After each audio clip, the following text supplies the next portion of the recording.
Cooperativa Agricola Volpago offre carne fresca di prima qualità. Ci trovi a Volpago del Montello, Pieve del Grappa, Tre Baseleghe e presso lo spaccio del contadino a Dolo e Massanzago.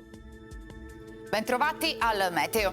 Torna a rinforzarsi l'anticiclone africano. Primi giorni di agosto con caldo in aumento e tempo in prevalenza buono, anche se non mancherà una certa instabilità. Vediamo insieme il dettaglio di martedì.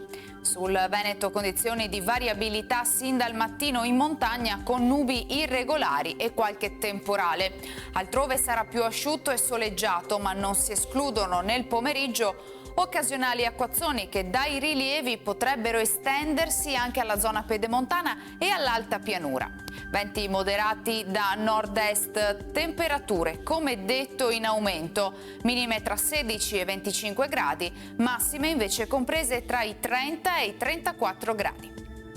Spostiamoci ora sul Friuli Venezia Giulia, anche in questo caso sarà instabile sui monti con rovesci sparsi possibili fin verso le zone limitrofe, più sole invece altrove.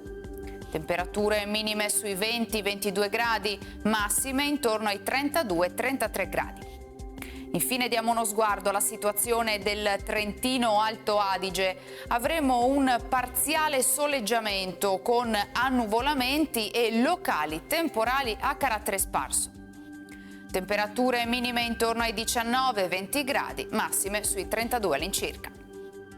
Dal meteo di Antenna 3 per ora è tutto, arrivederci al prossimo aggiornamento.